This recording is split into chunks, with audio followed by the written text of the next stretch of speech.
नमस्कार छात्रगण, मैं कांजी गढ़वी आप सबका इस वीडियो में स्वागत करता हूं। दोस्तों, पिछले वीडियो में हमने देखा प्रयोजन मूलक हिंदी की परिभाषा, स्वरूप एवं विशेषताएं। आज इस वीडियो में हम आपके पहले यूनिट के प्रश्न प्रयोजन मूलक हिंदी की प्रयुक्तियाँ और प्रयोगात्मक क्षेत्र की आलोचना कीजिए। या ये प्रश्न इस तरीके से भी एग्जाम में आ सकता है कि प्रयोजन मूलक हिंदी की प्रयुक्तियाँ और प्रयोगात्मक क्षेत्र यानी कि प्रयुक्ति किसे कहते हैं। तो इस प्रश्न का उत्तर देखेंगे। प्रयुक्ति भाषा विज्ञान के अंतर्गत रजिस्टर के पर्याय के रूप में हिंदी में विशिष्ट अर्थ में प्रचलित है। यानी कि जो प्रयुक्ति शब्द है वो रजिस्टर के पर्याय के रूप में हिंदी में विशिष्ट अर्थ में प्रचलित है। प्रसिद्ध भाषाविद हेलिडे ने रजिस्टर शब्द की व्याख्या इस तरह प्रस्तुत की है। यानी कि प्रसिद्ध जो भाषाविद हेलिडे हैं उन्होंने रजिस्टर शब्द की व्याख्या कुछ इस तरह प्रस्तुत की है कि भाषा समुदाय में विभिन्न वर्ग विभिन्न बोलियां बोलते हैं। यानी कि भाषा समुदाय में विभिन्न वर्ग हैं, वो विभिन्न विभिन्न बोलियां बोलते हैं। एक अन्य दिशा में भी भाषा के विविध रूपों की चर्चा की जा सकती है, वो है प्रयोग भेद की दिशा में। यानी कि भाषा के विविध रूपों की चर्चा प्रयोग भेद की दिशा में भी की जा सकती है। भाषा में प्रयोजन के अनुसार भेद होते हैं। यानी कि भाषा के उद्देश्य के अनुसार भाषा के भेद होते हैं, उसके प्रयोजन के अनुसार भाषा के विविध भेद होते हैं। विभिन्न स्थितियों में उसमें स्वतः भेद आ जाते हैं। प्रयोजन के आधार पर भाषा के स्वरूप भेद को जो नाम दिया जाता है उसे रजिस्टर कहते हैं। यानी कि जो प्रयोजन के आधार पर भाषा के जो विविध स्वरूप और भेद किए जाते हैं, जो या उनको जो नाम दिया जाता है, उन स्वरूपों या भेदों को जो नाम दिया जाता है उसे रजिस्टर कहते हैं। इस प्रकार प्रयुक्ति भाषा के प्रयोग का वह प्रकार है जो किसी वक्ता विशेष या लेखक विशेष द्वारा किसी विशिष्ट संदर्भ में प्रयुक्त किया जाता है। अर्थात भाषा के प्रयोग पर आधारित प्रयोगों को प्रयुक्ति या रजिस्टर कहते हैं। यानी कि भाषा के प्रयोग पर आधारित जो प्रयुक्तियाँ होती हैं उन्हें रजिस्टर कहते हैं। प्रयुक्ति की परिभाषा इस प्रकार भी हो सकती है कि प्रयोजन के अनुसार भाषा में जो विभिन्न भेद पाए जाते हैं उनके संदर्भगत तथा विषयगत प्रयोग पद्धति को प्रयुक्ति कहते हैं। यानी कि प्रयोजन के अनुसार जो भाषा के विभिन्न भेद किए जाते हैं और जो उनके संदर्भगत तथा विषयगत प्रयोग होता है उस पद्धति को, यानी कि उस विषयगत या संदर्भगत प्रयुक्ति को या पद्धति को प्रयुक्ति कहते हैं या रजिस्टर कहते हैं। अब हिंदी भाषा की प्रयोजन मूलक प्रयुक्तियाँ इस प्रकार हैं। यानी कि अब हम प्रयोजन मूलक हिंदी की प्रयुक्तियाँ देखेंगे। प्रयोजन मूलक हिंदी की मुख्यतः 7 प्रयुक्तियाँ हैं। पहली है साहित्यिक प्रयुक्ति, दूसरी वाणिज्यिक प्रयुक्ति, तीसरी कार्यालय प्रयुक्ति, चौथी है राजभाषा प्रयुक्ति, पांचवी है विज्ञापन भाषा प्रयुक्ति, छठी है विधि एवं कानूनी भाषा प्रयुक्ति और सातवीं है वैज्ञानिक एवं तकनीकी भाषा प्रयुक्ति। अब हम इन प्रयुक्तियों को सविस्तर देखेंगे। प्रथम प्रयुक्ति है साहित्यिक प्रवृत्ति। साहित्य किसी भी भाषा की अनिवार्यता है। यानी कि किसी भी भाषा के लिए साहित्य आवश्यक है। अगर साहित्य नहीं है तो भाषा की कल्पना करना भी कठिन है। यानी कि किसी भी भाषा के लिए साहित्य का होना अनिवार्य है, आवश्यक है। साहित्यिक भाषा में जन सामान्य के जीवन के साथ दर्शन, राजनीति, समाजशास्त्र तथा संस्कृति का आलेख पाया जाता है। यानी कि साहित्य में क्या होता है, जन सामान्य के जीवन के साथ दर्शन शास्त्र, राजनीति शास्त्र, समाज शास्त्र तथा संस्कृति का आलेख पाया जाता है। अब हिंदी साहित्य को 3 कालखंडों में विभाजित किया गया है। पहला प्राचीन काल या भक्ति काल, दूसरा मध्यकाल या रीतिकाल और तीसरा आधुनिक काल। उपर्युक्त तीनों कालखंडों में युग चेतना तथा सांस्कृतिक आवश्यकताओं के अनुसार हिंदी भाषा की साहित्यिक प्रयुक्ति में भी परिवर्तन हुआ है। यानी कि काल के साथ साथ हिंदी की जो साहित्यिक प्रयुक्ति है उसमें भी परिवर्तन हुआ है। पहले प्राचीन काल या भक्ति काल था, फिर भक्ति काल के बाद आया मध्यकाल या रीतिकाल, और रीतिकाल के बाद जो आज का युग है, जो आज का काल है, यानी कि आधुनिक काल। तो काल के साथ हिंदी भाषा की साहित्यिक प्रयुक्ति में भी परिवर्तन हुआ है। यह प्रयुक्ति अनेक सुविधाओं को समेटे हुए हैं। हिंदी साहित्य ने अपने समकालीन भाषाओं से शब्दावली ग्रहण करते हुए मानव जाति की प्रखर अनुभूति को अभिव्यक्ति दी है। इस दृष्टि से हिंदी भाषा की साहित्यिक प्रयुक्ति को सर्वसमावेशी तथा गत्यात्मक कहा जा सकता है। यानी कि जो हिंदी भाषा है वो उसने समकालीन सभी भाषाओं को, यानी कि अपनी समकालीन सभी भाषाओं में से शब्दावली ग्रहण की है और मानव जाति की प्रखर अनुभूति को अभिव्यक्ति दी है। यानी कि इस दृष्टि से हम कह सकते हैं कि जो हिंदी भाषा की जो साहित्यिक प्रयुक्ति है वह सर्वसमावेशी है। यानी कि अपनी समकालीन जो जितनी भी भाषा हैं उसमें से हिंदी भाषा ने शब्द ग्रहण की है। अतः कह सकते हैं कि हिंदी भाषा की जो साहित्यिक प्रयुक्ति है वह सर्वसमावेशी तथा गत्यात्मक है। प्रयोजनमूलक हिंदी की दूसरी प्रयुक्ति है वाणिज्यिक प्रयुक्ति। वाणिज्यिक प्रयुक्ति के अंदर व्यापार, वाणिज्य, व्यवसाय, परिवहन, शेयर बाजार, बीमा, बैंकिंग तथा निर्यात और आयात आदि का समावेश किया जाता है। वाणिज्य की प्रयुक्ति का मुख्य आधार भी विषय के संदर्भ के अनुसार पारिभाषिक शब्दावली तथा भाषिक संरचना की विशिष्टता माना जा सकता है। यानी कि इस प्रयुक्ति के अंदर व्यापार, वाणिज्य, व्यवसाय, परिवहन, शेयर बाजार, बीमा, बैंकिंग तथा आयात निर्यात आदि का समावेश किया जाता है। वाणिज्य, बीमा, व्यवसाय तथा बैंक आदि क्षेत्रों में संबंधित शब्दावली निश्चित और इन क्षेत्रों में वह निश्चित अर्थ में प्रयुक्त होती है। इन क्षेत्रों में प्रयुक्त भाषा की वाक्य रचना भी साहित्यिक वाक्य रचना से काफ़ी भिन्न रहती है। यानी कि जो वाणिज्य क्षेत्र है या बीमा, व्यवसाय, बैंक आदि क्षेत्रों में इस निश्चित शब्दावली का ही प्रयोग होता है। यानी कि ये साहित्यिक भाषा के वाक्य रचना से भिन्न होती है। साहित्यिक भाषा में मुहावरे, लोकोक्तियाँ या कहावतों आदि का भी प्रयोग कर सकते हैं, परंतु यहाँ वाणिज्यिक क्षेत्रों में मुहावरा, लोकोक्तियाँ आदि का प्रयोग निषेध है, यानी कि वर्जित है। इसलिए जो इन क्षेत्रों की जो भाषा है वो साहित्यिक भाषा से भिन्न है।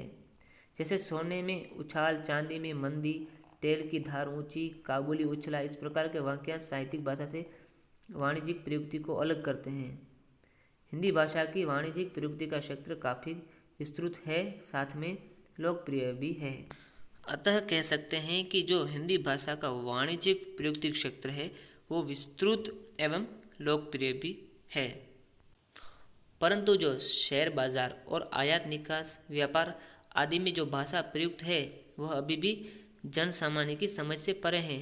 यानी कि जो शेयर बाजार और आयात निकास, व्यापार आदि में जो भाषा या शब्दावली प्रयुक्त की जाती है या जिसका प्रयोग किया जाता है वह भाषा अभी भी जन सामान्य यानी कि आम आदमी की समझ से परे है। प्रयोजन मूलक हिंदी की तीसरी प्रयुक्ति है कार्यालयी प्रयुक्ति।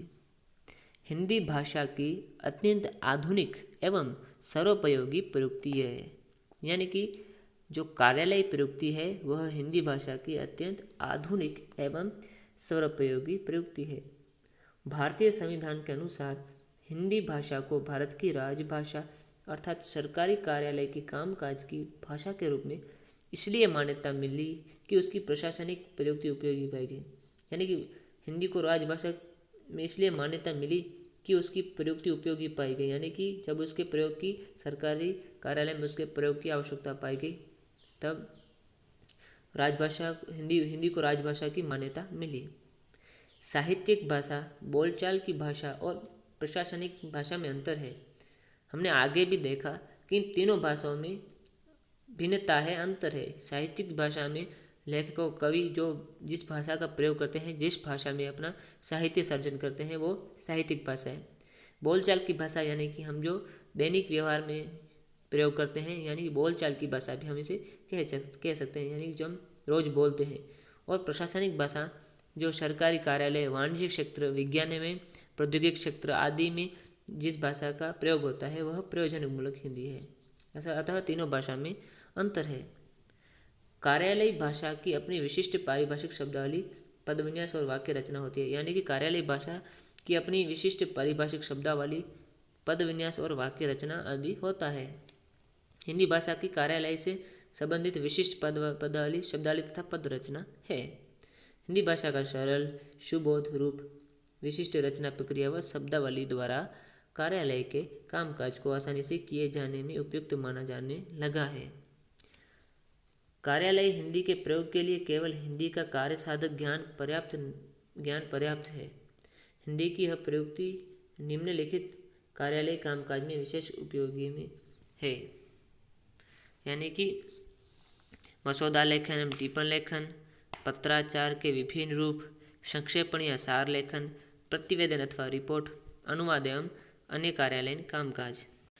यानी कि जो कार्यालय हिंदी है वह उपर्युक्त कामकाज में विशेष उपयोगी है सरकारी कार्यालयों में। हिंदी भाषा की सरलता, सुबोध रूप, विशिष्ट रचना प्रक्रिया व शब्दावली द्वारा कार्यालय के कामकाज में आसानी होती है। यानी कि कार्यालय कामकाज में आसानी रहती है क्योंकि हिंदी भाषा एक तो सरल है, दूसरा उसका सुबोध रूप है और उसकी विशिष्ट प्रक्रिया वो अपनी शब्दावली है। अतः सरकारी कार्यालय के कामकाज में वह आसानी से प्रयोग की जा सकती है। कार्यालय हिंदी में भी शुचिता तथा परिशुद्धता की ओर ध्यान न दे तो विषय वस्तु के प्रस्तुतिकरण को प्राधान्य दिया जाता है। यानी कि यहाँ पर विषय वस्तु के प्रस्तुतिकरण को प्राधान्य दिया जाता है, ना कि उसकी शुचिता और परिशुद्धता की ओर। विशिष्ट शब्द, पद, वाक्यांश के लिए रुकने की आवश्यकता नहीं होती है। आवश्यकता अनुसार हिंदी शब्दों में परिवर्तन तथा अन्य भाषाओं के शब्दों को ग्रहण करने की प्रवृत्ति हिंदी की कार्यालय प्रयुक्ति में पाई जाती है।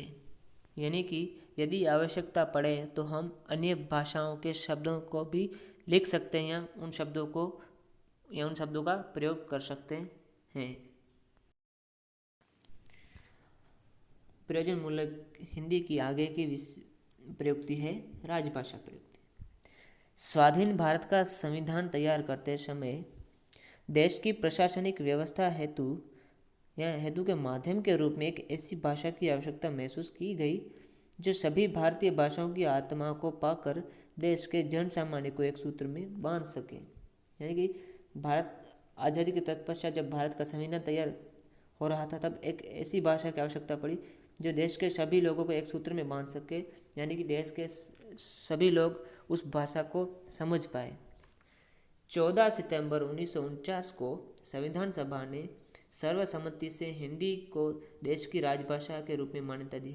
यानी कि 14 सितंबर 1949 को हिंदी को देश की राजभाषा के रूप में मान्यता मिली। देश की राजभाषा के स्थान पर आसीन होने के साथ उसे अभिव्यक्ति और प्रयुक्ति के अनेक दायित्वों का निर्वाह करना पड़ा और एक प्रयुक्ति के रूप में राजभाषा हिंदी विकसित होकर सामने आई। राजभाषा प्रयुक्ति की मूलभूत तत्वों में उसकी पारिभाषिक एवं वैज्ञानिक शब्दावली, अनुवाद की प्रवृत्ति, विशिष्ट वाक्य विन्यास तथा भाषिक संरचना आदि प्रमुख कहे जा सकते हैं। राजभाषा हिंदी के प्रयुक्ति क्षेत्रों के अंतर्गत केंद्रीय सरकार ने विभिन्न मंत्रालय, विभाग, कार्यालय, संस्थान, निगम, कंपनी, बीमा, बैंक, आयोग और समितियां आदि आते हैं। राजभाषा अधिनियम 1963 के लागू होते ही हिंदी की राजभाषा प्रयुक्ति में द्विभाषिता का बाहुल्य होने के कारण अनुवाद युग शुरू हुआ और एक अजीब किस्म की अनुवाद भाषा की प्रयुक्ति देखने में आई। आज के युग में अनुवाद का बहुत महत्व है। किसी अन्य भाषा के जो मूल पाठ है, मूल सामग्री को अपनी भाषा या दूसरी भाषा में प्रयुक्त करना उसको अनुवाद कहा जाता है। यानी कि आज का युग जो अनुवाद का युग है, इसमें इसलिए अनुवाद का महत्व है, द्विभाषिता का बाहुल्य है और एक अजीब किस्म की अनुवाद भाषा की प्रयुक्ति आज देखने को मिल रही है। क्योंकि अनुवाद प्रक्रिया से कुछ नुकसान हिंदी भाषा को हुआ है, किंतु उसके कारण विविध क्षेत्रों से हिंदी भाषा का साक्षात्कार भी हुआ है। इस प्रकार प्रयोजनमूलक हिंदी की राजभाषा प्रयुक्ति अत्यंत व्यापक तथा अत्यधिक कथ्यात्मक मानी जा सकती है। आगे की प्रयुक्ति है विज्ञापन भाषा प्रयुक्ति या विज्ञापन एवं धन संचार प्रयुक्ति। हिंदी की प्रयोजनमूलक प्रयुक्ति के रूप में विज्ञापन की भाषा तेजी से उभरकर सामने आई है, क्योंकि आज का जो युग है वह विज्ञापन का युग है। हर कंपनी अपने चीज़ या अपने सामान की विज्ञापन कर रही है या उसका प्रदर्शन कर रही है। विज्ञापन क्षेत्र तेजी से बढ़ रहा है, उसके साथ भाषा भी, यानी कि जिस तेजी से विज्ञापन क्षेत्र बढ़ रहा है उसी तेजी से उसके विज्ञापन की भाषा भी। विज्ञापन भाषा का आधार तकनीकी या पारिभाषिक शब्दावली से अधिक मात्रा में न होकर आर्थिक, सामाजिक एवं सांस्कृतिक संदर्भ है। आकर्षक वाक्य विन्यास, शब्दों का उचित चयन तथा वैविध्यपूर्ण प्रवाहीमयी भाषिक संरचना विज्ञापन भाषा प्रयुक्ति के मुख्य तत्व हैं। यानी कि विज्ञापन की भाषा में आकर्षक वाक्य विन्यास होना चाहिए, ऐसे शब्दों का उचित चयन करना चाहिए जो वैविध्यपूर्ण और प्रवाहीमयी भाषिक संरचना हो।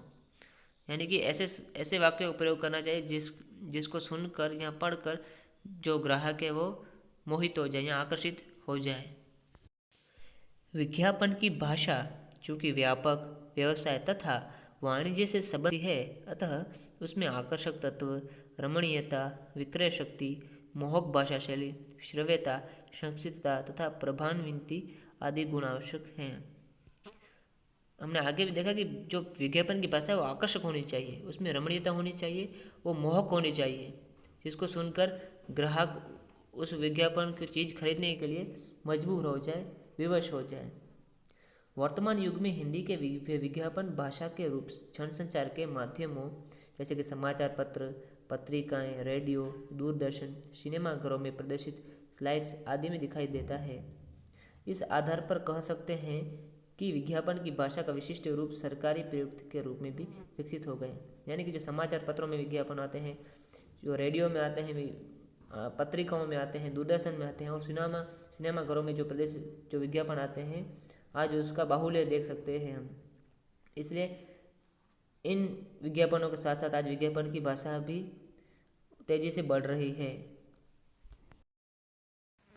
आगे की प्रयुक्ति है विधि एवं कानूनी भाषा प्रयुक्ति। इस प्रयुक्ति का सीधा संबंध राजभाषा, अनुवाद प्रक्रिया तथा तकनीकी शब्दावली से माना जा सकता है। विधि शब्दावली अत्यंत तकनीकी होने के कारण और उसका संबंध कानूनी प्रक्रिया से जुड़े होने के कारण जन सामान्य के लिए जटिल, दूरह, नीरस तथा उबाऊ प्रतीत होती है।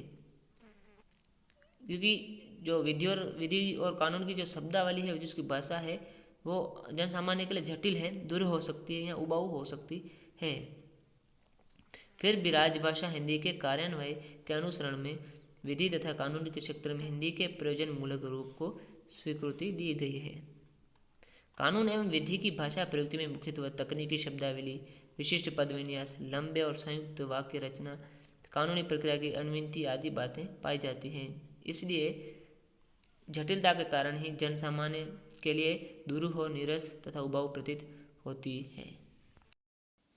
प्रयोजनमूलक हिंदी की अंतिम प्रयुक्ति है वैज्ञानिक एवं तकनीकी भाषा प्रयुक्ति। हिंदी भाषा की प्रयोजनमूलक प्रयुक्ति का यह रूप नया है, परंतु हिंदी भाषा को नए क्षेत्र की ओर मोड़कर अत्यंत उपयोगी सिद्ध हो रहा है। यानी कि यह जो हिंदी भाषा की प्रयोजनमूलक प्रयुक्ति का नया रूप है, वो नए क्षेत्र की ओर मोड़कर अत्यंत उपयोगी सिद्ध हो रहा है। इसी के साथ वह सिद्ध हो जाता है कि हिंदी भाषा न केवल साहित्य और प्रशासन का प्रभावी माध्यम है, बल्कि वैज्ञानिक और तकनीकी वस्तु को सुगठित रूप में प्रयुक्त करने का सक्षम साधन है।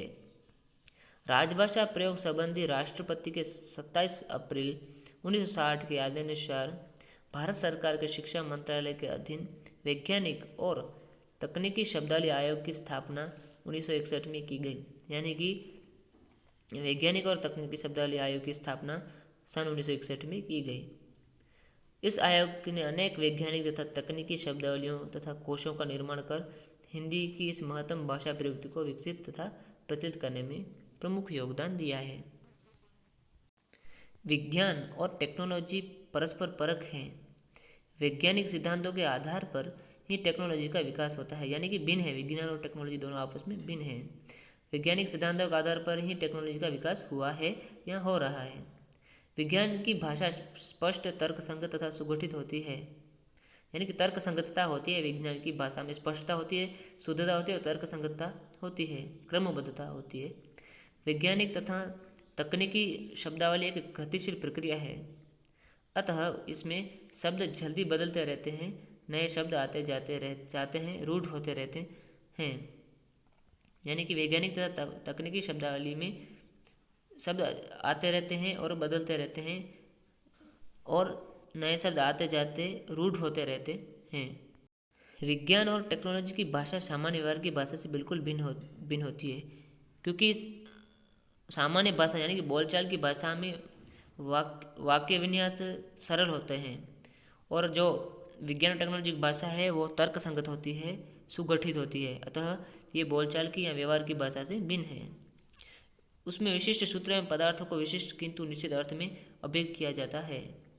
अपने आप में वैज्ञानिक एवं तकनीकी विशिष्टता में ढालने के लिए हिंदी ने संस्कृत भाषा की शब्दावली के साथ अंतर्राष्ट्रीय शब्दावली को भी यथोचित अपनाकर अपनी शब्द संपदा को समृद्ध बना लिया। यानी कि हिंदी भाषा में संस्कृत के शब्द भी हैं, साथ ही में अन्य अंतर्राष्ट्रीय भाषाओं के भी शब्द भी देखने को मिलते हैं। उन शब्दों को ग्रहण करके हिंदी ने अपनी शब्द संपदा को समृद्ध बना लिया है। फलतः हिंदी भाषा में आज विज्ञान, गणित, विधि, अंतरिक्ष, दूरसंचार एवं टेक्नोलॉजी से संबंधित अनेक ग्रंथों का निर्माण संभव हो गया है। वैज्ञानिक रूप के साथ तकनीकी रूप को भी हिंदी ने इसी प्रकार अपनाकर अपने वैज्ञानिक तथा सर्वसमावेशी होने का प्रमाण प्रस्तुत किया है। निष्कर्ष तक कह सकते हैं कि प्रयोजनमूलक हिंदी का प्रयोग साहित्यिक क्षेत्र, वाणिज्यिक क्षेत्र, कार्यालय क्षेत्र, विज्ञापन क्षेत्र, विधि एवं कानूनी क्षेत्र, वैज्ञानिक एवं तकनीकी क्षेत्र आदि अनेक क्षेत्रों में होता है। प्रयोजनमूलक हिंदी की अपनी भाषिक विशिष्टता एवं पारिभाषिक शब्दावली ही उसको सामान्य हिंदी या साहित्यिक हिंदी से भिन्न करती है। अपनी पारिभाषिक शब्दावली और विशिष्ट वाक्य विन्यास होने के कारण वाणिज्यिक क्षेत्र, कार्यालय क्षेत्र, विज्ञापन क्षेत्र, कानून क्षेत्र एवं वैज्ञानिक क्षेत्र में इसका प्रयोग बाहुल्य है, यानी कि इस भाषा का प्रयोजनमूलक हिंदी का बाहुल्य है इन क्षेत्रों में। यहाँ पर यह प्रश्न समाप्त होता है। मुझे आशा है कि आपको यह वीडियो अच्छा लगा होगा। धन्यवाद।